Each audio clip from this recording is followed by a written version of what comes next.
뭐 지금 뉴스에 보니까 국무부 경제차관이 지금 방한 중이라고 하던데. 네네. 그러면서 뭐 또 인프라 얘기가 왜 또 이렇게 이슈가 되는 이유는 뭐죠? 지금 오미크론과 같이 이제 코로나가 확산되는 시점에 네. 이렇게 방안을 강행을 한다라는 부분의 의미를 좀 둬야 될 것 같고요. 누구신데? 국무부 경제차관이 호세 페르난데스라는 분인데. 호세 페르난데스? 네네, 호세 페르난데스. 두산의 그 홈런 타자? 그분이 오시지 않고 이미 나와 계시고. 네.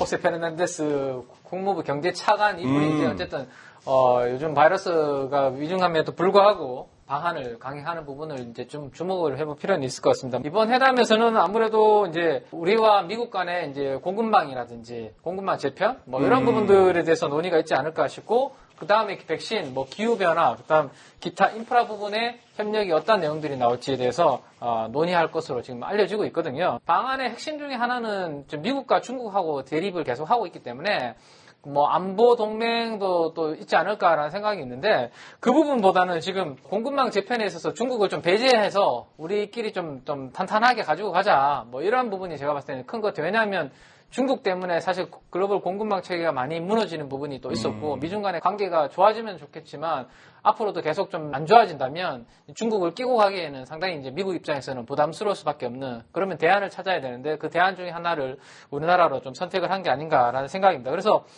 핵심 내용 중에 하나가 이제 한미 간에 아마 반도체 공급망 강화에 대해서 강조를 좀 하지 않을까라는 게 시장의 예상이고요. 네. 그다음에 이제 오늘 주제 중에 하나인 인프라 관련된 부분과 관련해서는 한국 그리고 아세안과 관련된 이러한 제3국들과 인프라 관련된 투자를 뭐 어떻게 프로젝트 관련된 어떤 내용이 나올지에 주목을 하고 있는데, 이거는 이제 중국 위주로 하고 있는 1대1로 있지 않습니까? 네. 1대1로와 관련된 이 프로젝트를 좀 견제하기 위해서 기타 동맹국들끼리 또 어떤 움직임이 있을지, 이런 부분들이 아마 회의 이후에 발표가 될 것 같은데요. 투자자 입장에서는 반도체 공급망 재편 관련된 부분, 그리고 아시아 지역과 함께 진행될 인프라 관련된 부분, 협력 부분, 이런 부분들을 아마 회담 이후에 아마 나오는 뉴스 체크해 보시면 도움이 될 것 같습니다. 이번에 이제 차관으로 취임한 이후에 네. 처음으로 이제 한국에 네. 오시는데, 오시는 이유가 있지 않을까 싶습니다. 당연히 뭐 반도체 공급망에 대한 이야기는 해주셨고, 우리가 지난달에 이재용 부회장이 미국 가고 네. 난 이후에 반도체 주가에 뭔가 변화가 나타난 것처럼, 그렇죠.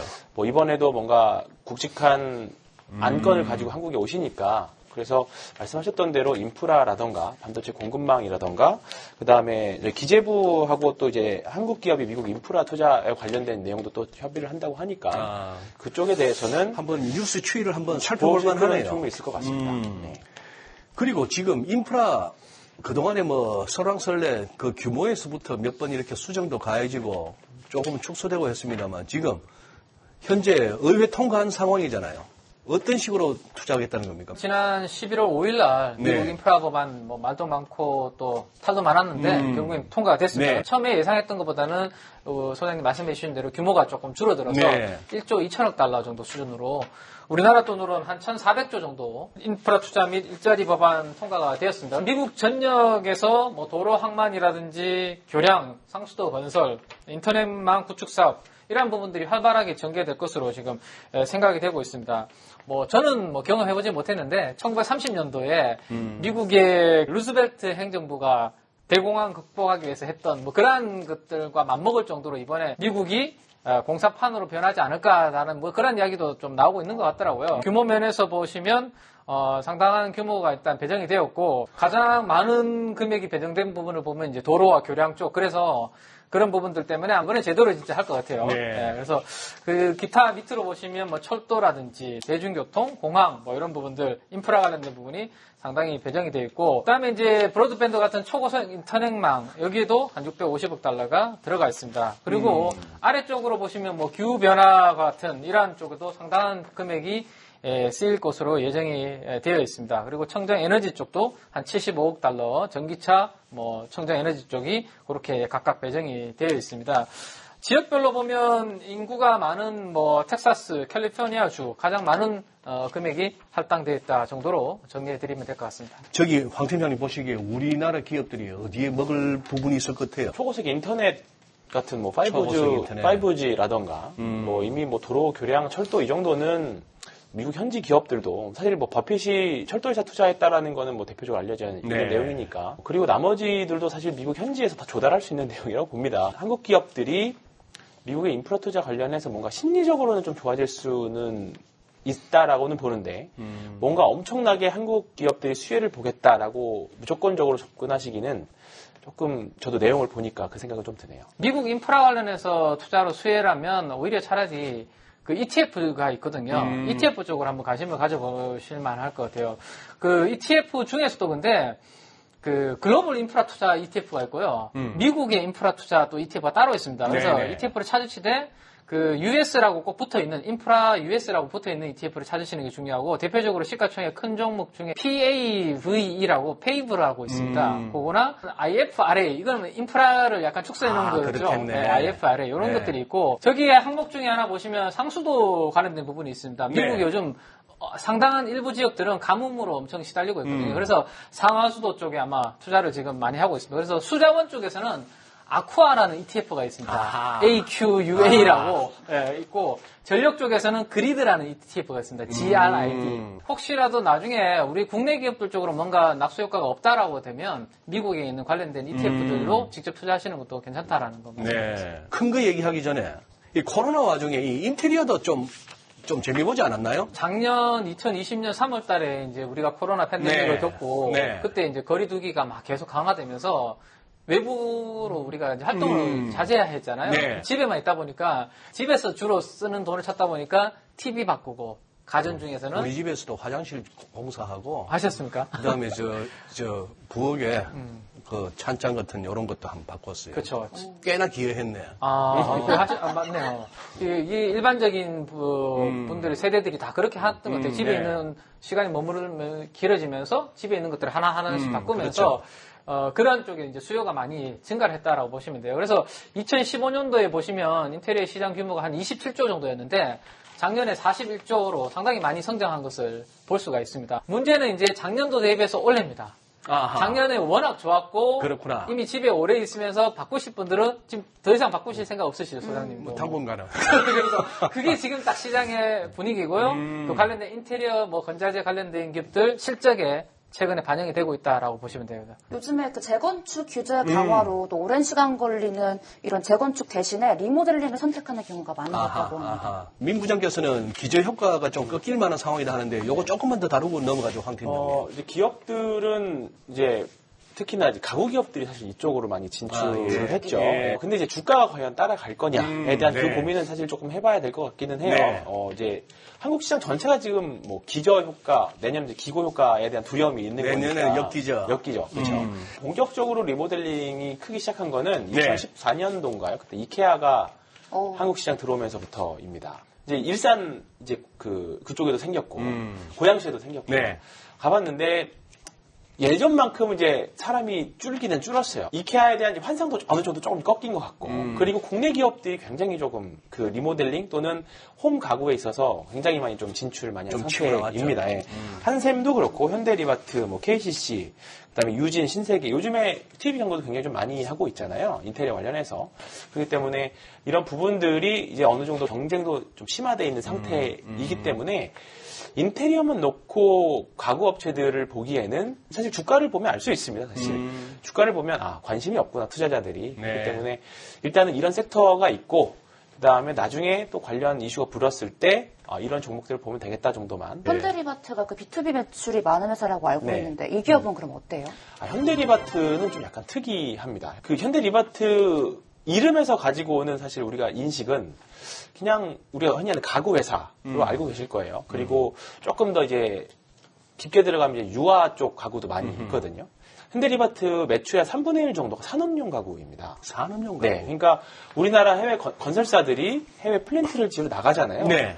그러면 그 안에도 사실 가구가 다 들어가거든요. 아하. 이제 그걸 산업용 가구라고 하는데 현대리바트가 전체 매출 3분의 1 정도가 산업용 가구에서 매출이 나옵니다.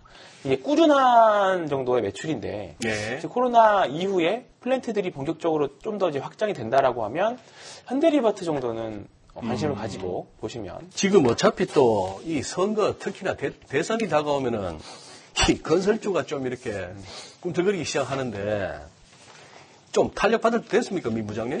제가 봤을 때는 지금 별로 오른 게 없고요, 사실은 크게. 맞아요. 그래서 지금부터 관심권은 괜찮을 것 같습니다. 특히나 지금 자료에서 보시는 것처럼 두 여야의 후보의 공통적인 공약 중에 하나가 부동산 쪽이고 250만 가구 정도 되는 주택 공급이 일단 포인트다라고 보시면 될 것 같아요. 우리가 얼마 전에 이제 경험을 한번 해봤습니다. 오세훈 그 서울시장 당선될 때, 네. 그때 서울시장 이제 선거할 때, 그때 당시에 주가 흐름을 우리가 생각해보면 대표적으로 이제 건설주 중에 이제 그 현대건설 같은 경우 케이스를 이제 들어보면 선거는 4월 달에 있었거든요. 3월부터 주가는 움직이기 시작했고 네. 4월 달까지도 양호한 주가 흐름을 보였고요. 올 상반기였던 거의 7월 달까지도 주가가 연초 이후에 거의 50%까지 오를 정도로 그랬죠. 계속 그러한 주택 공급에 대한 기대감이 반영이 되었습니다. 그래서 아마도 내년도 3월 달에 이제 선거가 있기 때문에 이 건설이라든지 건자재 관련된 종목들은 우리가 앞서 경험했던 서울시장 선거 때의 그 흐름을 기대를 시장에서는 하고 있는 것도 또 하나 이제 조금 전에 우리가 이야기를 다뤘던 미국 인프라 법안 통과된 부분이 혹시라도 이제 전방 사업에 이제 수요가 많이 증가하게 되면 일부 이제 우리 국내 전력이라든지 뭐 건자재 관련된 이러한 기업들은 좀 수혜를 볼 수 있지 않나. 그래서 지금부터의 관심은 필요하다고 생각이 됩니다. 지금 전 국민 관심사 중에 하나가 부동산이잖아요. 네. 이게 뭐 제 생각으로는 사실 저출산 문제하고 사실 연결돼 있다라고 있는 부분들이라서 어떤 후보가 대통령이 되든지 간에 이 부동산에 대한 문제는 풀어야 될 과제라고 생각을 합니다. 네. 그렇기 때문에 건설주는 우리가 지난주에 그 소형 원자로 얘기도 했었잖아요. 네, 네. 그 이후 이슈까지도 같이 붙어 있는 아하. 회사들은 건설주는 좀 관심 가지고 보셔도 되지 않을까. 소형 원자로하고 붙어 있는 건설 회사라면은 현대건설, 네, 대우건설 뭐 이런 회사들이죠. 작년 건설 부문 성장률이 마이너스 2.4%에서 올해 5.7%로 플러스 성장으로 전망되고 있다고 합니다. 저 한번 섹터 쪽으로 한번 들어가 보시죠, 민 부장님. 오늘 미국 인프라 관련된 이야기 이제 법안 통과 이야기가 나왔기 때문에 여기에서 이제 수요가 좀 증가할 때 수혜를 볼 수 있는 회사들, 국내 전력 중에 하나, 그다음에 건자재 쪽에 하나, 네. 이렇게 저는 이제 말씀을 좀 드리면 일단 건자재 쪽에서는 KCC 정도로 한번 눈여겨서 한번 볼만하다라는 생각입니다. 자, 일단 2018년도에 이제 미국에서 미국 기업인 모멘티브 퍼포먼스 머티리얼즈라는 회사, 이 회사가 이제 세계 3대 실리콘 기업인데 인수를 했습니다. KCC가. 근데 이 회사의 가장 큰 전방 산업은 건설이고요. 네. 그래서 이제 이 건설 쪽에서 미국 쪽에서 만약에 수요가 많이 커지면 이 기업은 미국에 있는 기업이니까 당연히 이제 수혜를 볼 수가 있겠죠. 그리고 중국에 있는 영세 기업들 중에서 이제 실리콘 관련된 기업들이 다 많이 좀 문을 닫았습니다. 네. 그래서 경쟁 강도도 많이 약해졌기 때문에 공급이 이제 지금 뭐 수요를 따라가지 못하는 그러한 분위기이기 때문에 한번 관심 있게 한번 보실 만한 기업이 KCC라는 회사가 있고, 그다음에 조금 전에 우리가 인프라 법안 내용 중에서 전력 인프라 쪽에 상당한 금액이 배정된 거를 봤습니다. 네. 그래서 거기에서도 해당 기업을 봐야 되는데 제 표 중에서는 현대 일렉트릭이라고 있습니다. 현대 일렉트릭이 이제 미국 법인을 가지고 미국의 이제 노후 송배전 설비 교체될 때 그때 네. 아마 수혜를 볼 수 있기 때문에 지금 아마 영업망을 계속 확대하고 있는 걸로 아하. 알고 있고요. 또 하나 이제 그 상하수도 관련된 이야기 좀 전에 우리가 했었죠. 예. 그때 이제 노후화된 그 부분 교체할 때 세아 제강 기구가 하고 있는 그런 강관 관련된 그런 부분들이 또 수혜를 볼 수 있다 정도로 말씀을 드리면 될 것 같습니다. 최근에 보면 뭐 성신양해, 그다음에 뭐 제가 오늘 본 게 한일시멘트 같은 네. 회사도 주가 흐름은 굉장히 좋은데요. 네. 일단은 올해 3분기까지 실적이나 시멘트 출하량들을 보면 계속 성장세는 보여주고 있습니다. 저희가 여기 발굴단 하면서 계속 이야기했던 게 본업 말고 플러스 알파 되는 걸 계속 찾잖아요. 그렇죠. 근데 쌍용 C&E, 그러니까 지금 업계 1위를 하고 있는 쌍용 C&E를 보면 옛날 쌍용양인가요? 맞습니다. 예, 쌍용양해인데요. 조금 친환경 기업으로의 변화를 꾀하고 아하. 있습니다. 예, 왜냐하면 쌍용 C&E 같은 경우에는 시멘트를 생산을 할 때 그 재료로 한 무연탄이 들어가거든요. 근데 그게 제조 원가의 30% 정도가 들어가요. 그런데 이거를 지금 폐 플라스틱을 수거에다가 더군다나 요즘에 배달이 엄청 많이 늘어가지고 폐 플라스틱 늘었잖아요. 엄청나죠.